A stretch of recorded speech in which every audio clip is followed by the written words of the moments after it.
Selamat siang teman-teman dan Bu Hesti, kami dari kelompok 7 pada kesempatan kali ini akan mempresentasikan mengenai ROI dan Domestic Transfer Pricing. Saya Jessica Tasya Angela, nomor absen 16, dan ada rekan-rekan saya yaitu Willy Gibran nomor absen 29 dan Balkis Syafila Putri nomor absen 7.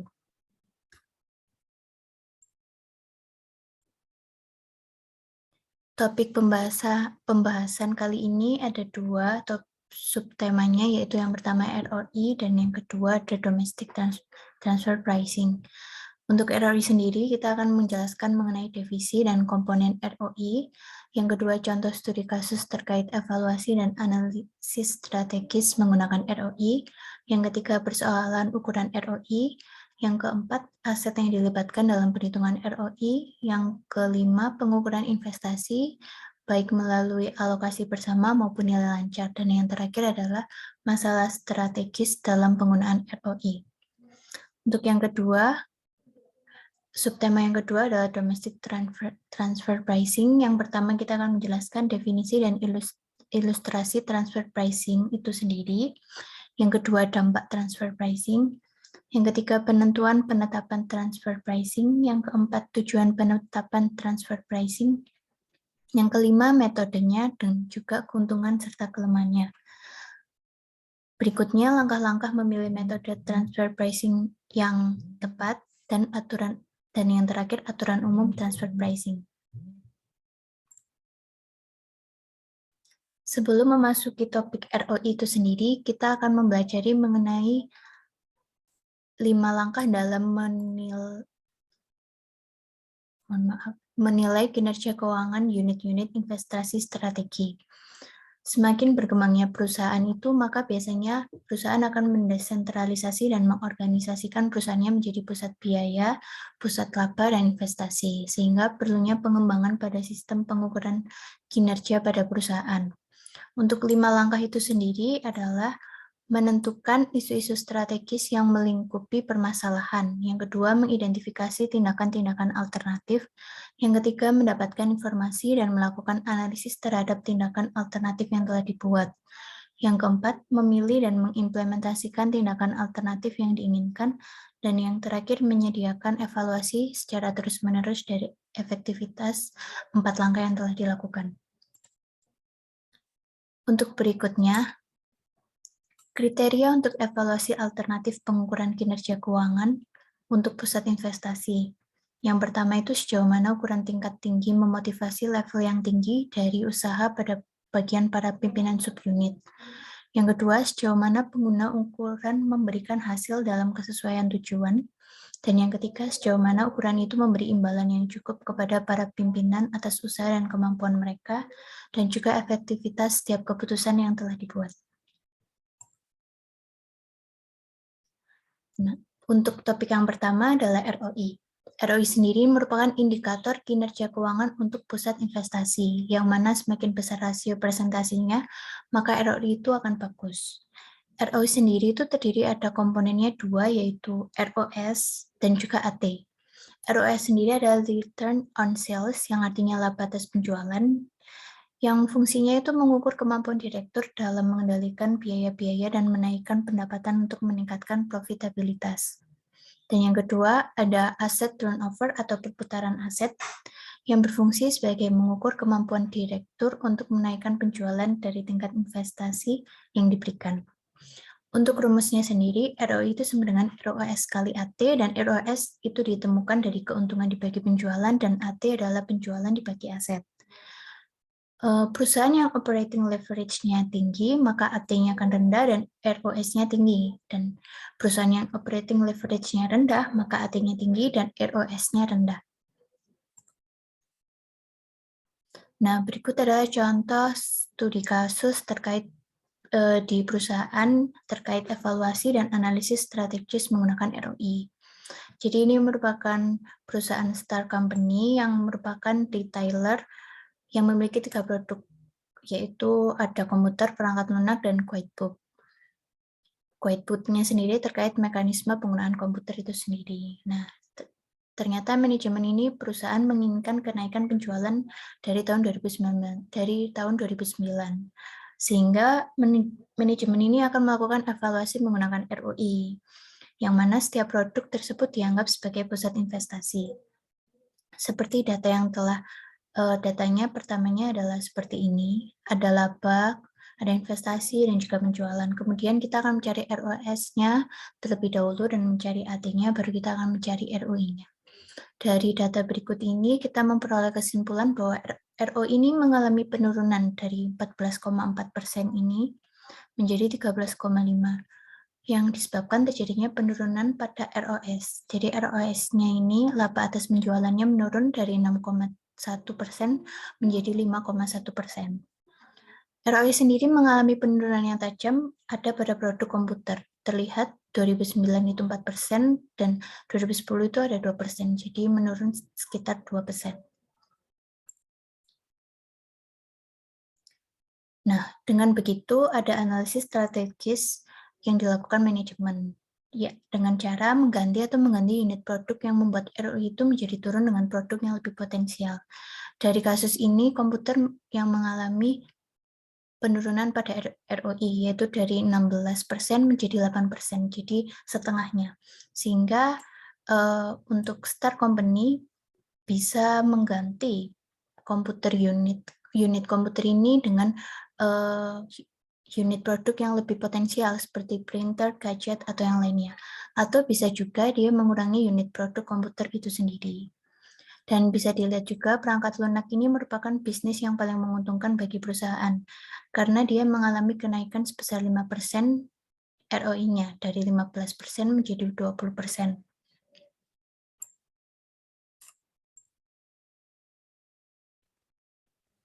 Nah, dalam ROI itu ada persoalan ukuran. Nah, jadi saat hendak kita melakukan evaluasi kinerja terhadap ROI, maka pendapatan dan investasi itu perlu ditentukan secara konsisten dan adil.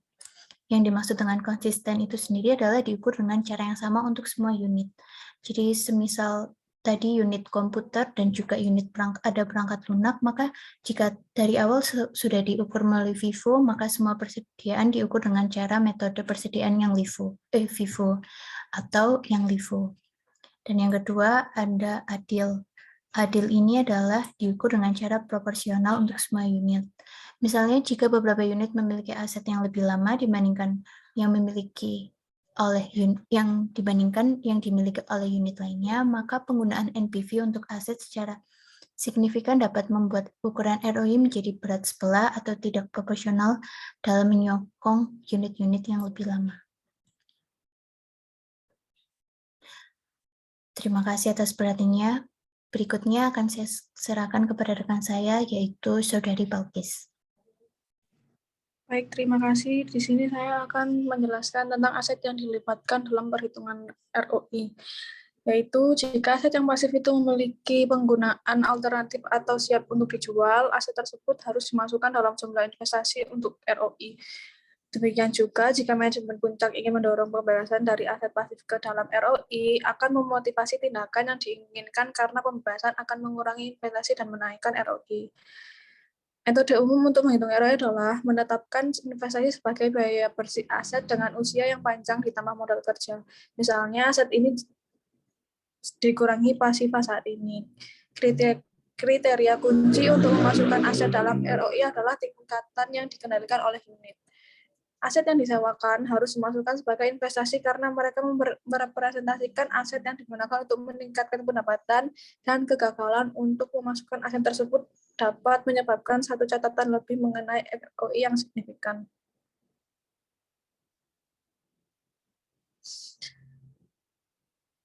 Selanjutnya yaitu mengukur investasi. Yang pertama, mengalokasikan aset bersama. Alokasi biaya gabungan, manajemen puncak harus mencari aset untuk bisnis yang menggunakannya dan mengalokasikannya aset dan yang tidak dapat dicatat atas dasar sedekat mungkin dengan penggunaan yang sebenarnya. Aset-aset harus dialokasikan dengan bagian yang relatif besar dari biaya investasi keseluruhan. Contohnya, investasi dalam sebuah fasilitas pemeliharaan kendaraan bisa dialokasikan berdasarkan jumlah kendaraan dalam tiap unit, atau berdasarkan nilai total kendaraan tersebut.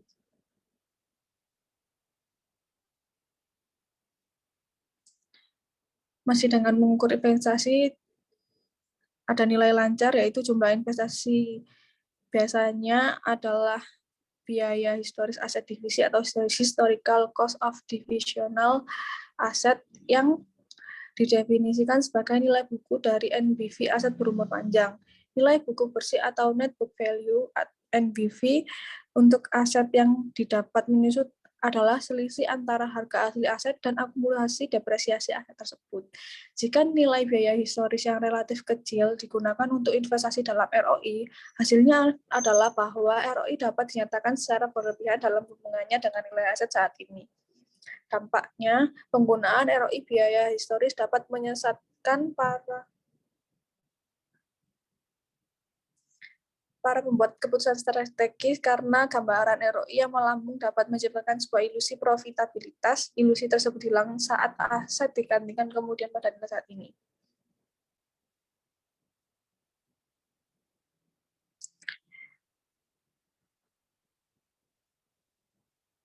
Ukuran nilai lancar. 3 metode untuk mengembangkan atau memperkirakan nilai aset adalah yaitu ada nilai buku kotor atau GBV, biaya penggantian, nilai likuidasi. Nilai buku kotor adalah dipilih saat manajemen menilai objektivitas dari jumlah biaya historis. Biaya penggantian yaitu dipilih saat ROI digunakan untuk mengevaluasi direktur atau unit sebagai perusahaan yang berkelanjutan karena penggunaan biaya bisnis akan terus berjalan. Nilai likuidasi yaitu dipilih saat manajemen puncak menggunakan ROI untuk mengevaluasi unit bisnis untuk pembagian yang potensial. Dan biaya saat ini yang relevan adalah nilai penjualan atau seperti likuidasi.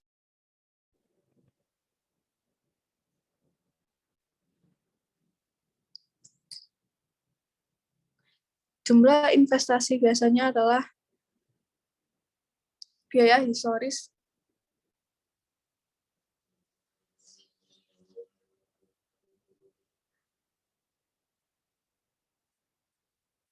baik sekarang ada masalah strategis mengenai penggunaan ROI. Penggunaan ROI untuk tujuan penilaian kinerja digunakan dengan baik dalam praktik bisnis. Namun, manajemen laporan harus waspada terhadap beberapa batasan atau defisiensi dalam menggunakan ROI untuk mengevaluasi kinerja para pusat investasi. Yang pertama, penciptaan nilai dalam ekonomi baru. Yang kedua, fokus jangka pendek metrik. Yang ketiga, model keputusan dan ketidaktepatan model kinerja. Yang terakhir, ROI penghentian untuk investasi baru oleh unit yang paling menguntungkan.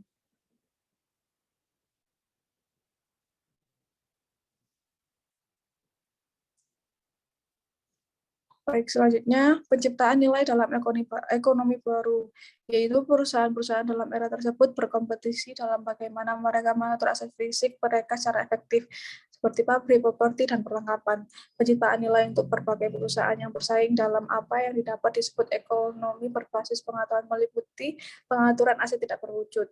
Ukuran kinerja yang lebih luas dan sistem penilaian dituntut seperti misalnya penggunaan kartu skor berimbang atau balance scorecard. Yang kedua, fokus jangka pendek metrik. ROI dan begitu juga RI merupakan ukuran jangka pendek dan profitabilitas kedua, dan keduanya adalah subjek atau untuk memanipulasi bagian direktur. ROI adalah rasio. Dengan demikian, para direktur, terutama mereka yang bonusnya bergantung pada realisasi gambaran ROI, termotivasi melakukan apapun yang dapat digunakan untuk menaikkan angka pembilang pada perhitungan atau untuk mengurangi angka penyebut, atau bahkan keduanya.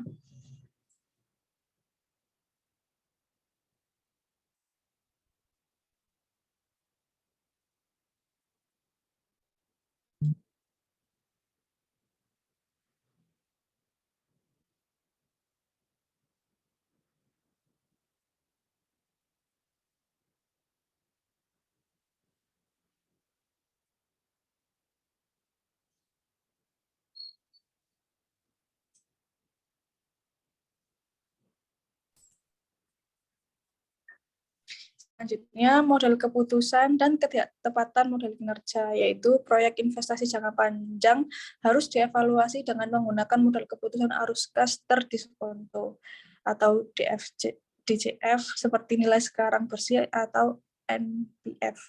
Model seperti itu membandingkan nilai sekarang aliran tunai setelah pajak yang diharapkan dari proyek sampai nilai sekarang aliran tunai keluar atau pengeluaran investasi untuk proyek tersebut. Jika nilai NPV positif, proyek dalam pertanyaan harus diterima karena harapannya adalah proyek itu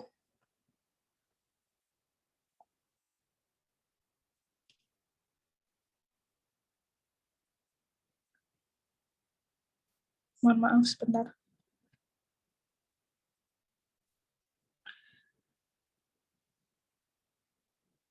Akan menaikkan nilai perusahaan. Selanjutnya, ROI, penggantian untuk investasi baru oleh unit-unit yang paling menguntungkan, yaitu unit-unit bisnis yang dievaluasi dalam ROI memiliki penggantian penting yang bertentangan dengan tujuan perusahaan. ROI mendorong setiap unit untuk menginvestasikan hanya pada proyek yang memperoleh lebih tinggi daripada ROI unit saat ini, sehingga pemilihan investasi meningkatkan keseluruhan ROI setiap unit. Penggantian untuk investasi yang baru merugikan perusahaan secara strategis dalam dua acara, yaitu menolak proyek-proyek investasi yang akan bermanfaat. Yang kedua, untuk mengambil keuntungan keahlian manajemen yang nyata. Selanjutnya, akan dilanjutkan oleh teman saya, Willy Gibran. Baik, terima kasih atas kesempatan yang diberikan. Selanjutnya saya akan menjelaskan tentang transfer pricing. Memiliki definisi yaitu penentuan harga pertukaran untuk produk atau layanan saat unit-unit bisnis yang berbeda dalam sebuah perusahaan saling bertukar. Produk tersebut dapat menjadi produk akhir yang dijual ke pelanggan luar, atau produk-produk menengah yang disediakan untuk unit-unit internal yang lain. Sebagai contoh, seperti PT ABC adalah holding company atau perusahaan induk yang sudah integrasi dan memiliki dua pusat pertanggungjawaban, yaitu divisi A.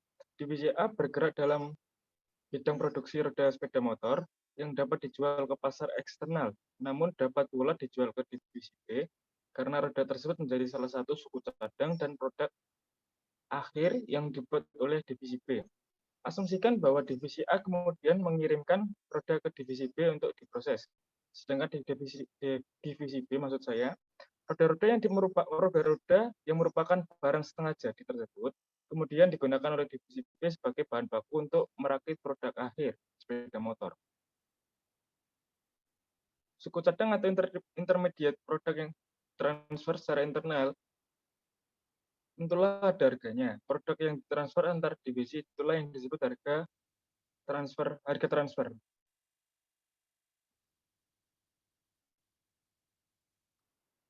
Dampak transfer pricing. Di sisi pembeli, harga produk transferan merupakan bagian dari produk, maksud saya biaya produk, sehingga setelah biaya tersebut ditandingkan dengan pendapatan selama satu periode akuntansi, costing akan mempengaruhi labanya. Sedangkan di sisi divisi penjual, harga produk transferan merupakan bagian dari pendapatan, sehingga setelah biaya terkait ditandingkan dengan pendapatan selama satu periode akuntansi akan mempengaruhi labanya.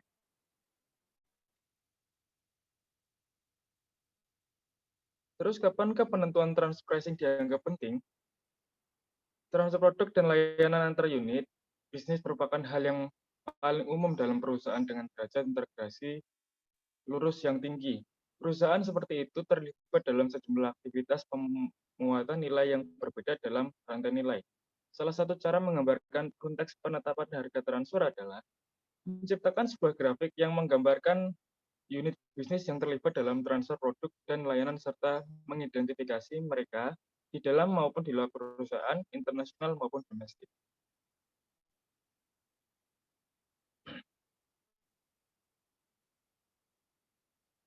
Tujuan transfer pricing ada tiga. Yang pertama memotivasi usaha tingkat tinggi pada bagian manajer subunit. Tujuan kedua, kesesuaian tujuan. Seperti satu tujuan penting dari penentuan harga transfer adalah untuk meminimalkan dalam batas yang memungkinkan konsekuensi pajak pendapatan dari transfer barang dan jasa intradivisi. Tujuan ketiga, mengadili para manajer secara adil atas usaha dan kemampuan mereka, serta keefektifan keputusan yang mereka buat.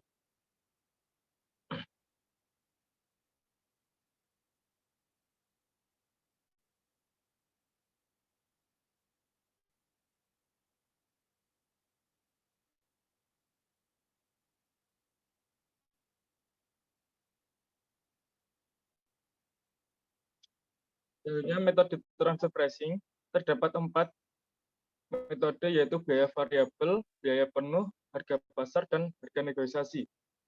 Biaya variabel atau variable cost method merupakan mengatur harga transfer sama dengan biaya variabel unit penjualan, sedangkan biaya penuh atau full cost method mengatur harga transfer sama dengan biaya transfer ditambah alokasi biaya yang telah ditentukan untuk unit penjualan. Harga pasar atau market price method yaitu menempatkan harga transfer sebagai harga produk saat ini di pasar luar. Dan yang terakhir, harga negosiasi atau negotiated price method melibatkan penggunaan harga yang dilipat gandakan untuk transfer internal.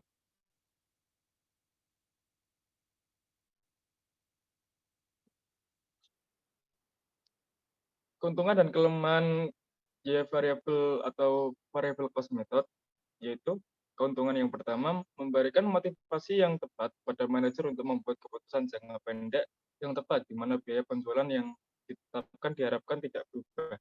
Saat biaya variabel penjual kurang dari harga pembeli luar, harga transfer biaya variabel akan menyebabkan sumber internal keputusan yang tepat. Dan kelemahannya, yang pertama, satu harga transfer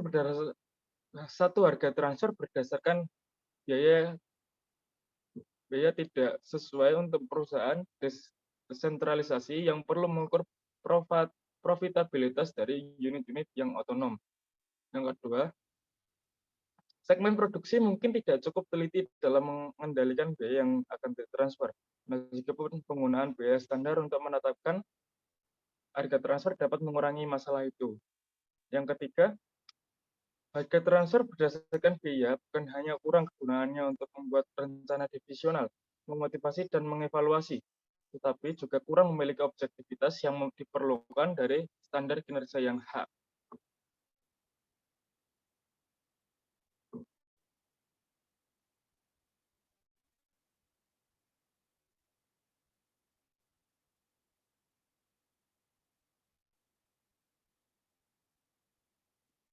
Sedangkan keuntungan dan kelemahan biaya penuh atau full cost method memiliki keuntungan pertama, mudah untuk diterapkan, yang kedua, intuitif dan mudah dipahami, yang ketiga, dipilih oleh Jenderal Pajak dibandingkan biaya variabel, yang keempat, sesuai untuk keputusan jangka panjang di mana biaya yang ditetapkan relevan, dan harga harus mencakup ketetapan sebagaimana biaya variabel.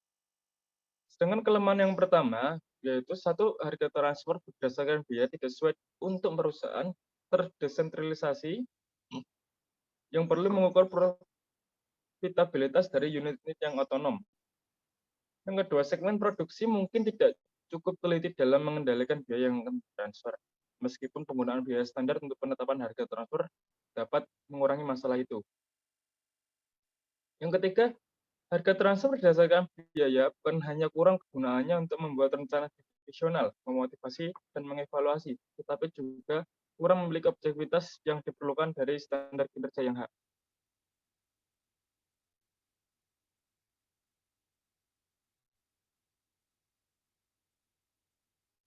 Keuntungan dan kelemahan harga pasar. Yang pertama, metode ini merupakan profitabilitas dan kinerja yang paling baik karena objektif. Yang kedua, membantu untuk menjaga otonomi unit. Ketiga, memberikan dorongan untuk unit penjualan untuk bersaing dengan pemasok dari luar. Yang keempat, memiliki standar normal yang diinginkan oleh Jenderal Pajak. Tetapi memiliki kelemahan. Yang pertama, kebutuhan akan pasar di luar perusahaan yang kompetitif dan telah berkembang dengan baik. Namun harga pasar tidak selalu dapat ditentukan untuk produk setengah jadi atau produk yang unik. Yang kedua, harga berdasarkan pasar menambah elemen laba baru atau rugi pada setiap transfer produk. Konsekuensinya, penentuan biaya aktual dari produk final mungkin menjadi sulit dan laba antar divisi dalam suatu perusahaan harus dieliminasi dan maksud saya dieliminasi dari persediaan dalam laporan keuangan dan laporan pajak penghasilan konsolidasi.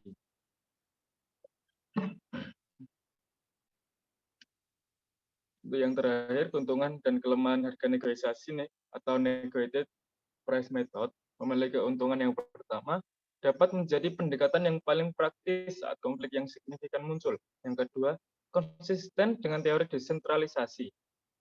Tetapi memiliki kelemahan. Untuk yang pertama, memakan waktu dan memerlukan pemeriksaan ulang dan revisi harga yang cukup sering. Kedua, harga transfer berdasarkan negosiasi seringkali membalikkan usaha manajer divisional dari aktivitas-aktivitas yang memberikan manfaat bagi divisi tersebut.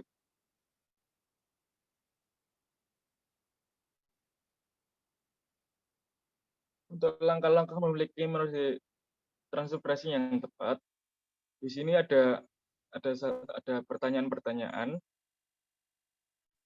Yang pertama, apakah ada pemasok dari luar? Jika ada, jawab pertanyaan kedua. Keputusan transfernya membeli di dalam dan harga transfer, biaya atau negosiasi harga. Untuk yang kedua, apakah biaya variabel penjual kurang dari harga pasar? Jika biaya lebih besar, penjual harus mencari cara untuk mengurangi biaya. Jika biaya variabel kurang dari harga luar, selanjutnya menjawab pertanyaan ketiga. Yang ketiga, apakah unit penjualan operasi pada kapasitas penuh? Jika penjual memiliki kepastian lebih, maka keputusan transfer membeli di dalam dan harga transfer memiliki biaya variabel yang rendah dan yang tinggi harga pasar. Jika penjual dalam kapasitas penuh, dan jika kontribusi penjual luar terhadap keseluruhan perusahaan lebih besar dari penyimpanan pembelian di dalam, maka keputusan transfer membeli di luar dan harga transfer tidak ada harga transfer. Atau jika kontribusi penjual luar terhadap keseluruhan perusahaan kurang dari penyimpanan pembelian di dalam, keputusan transfer membeli di dalam dan harga transfer harga pasar.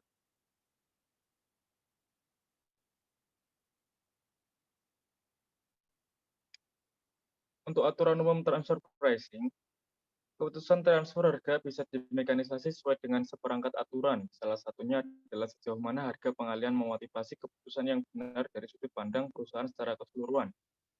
Ada biaya peluang.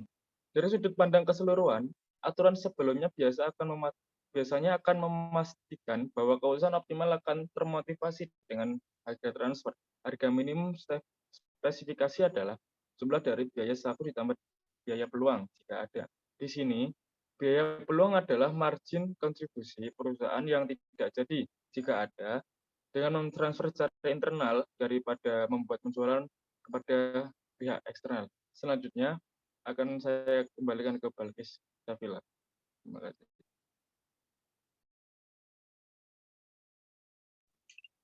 Baik, terima kasih. Di sini saya akan membacakan kesimpulan-kesimpulan dari PPT kita, yaitu ada yang pertama, ROI adalah salah satu indikator untuk mengukur pusat investasi. Semakin besar hasil ROI, maka semakin bagus. Yang kedua, pengukuran ROI harus dilakukan secara konsisten dan adil.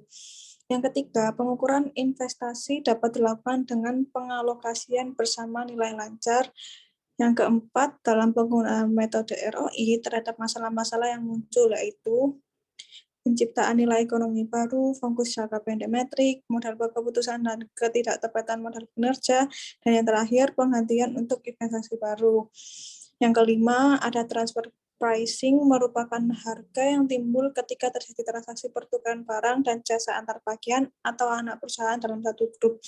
Yang keenam, ada beberapa metode dalam transfer pricing, yaitu biaya variabel, biaya penuh, harga pasar, harga negosiasi.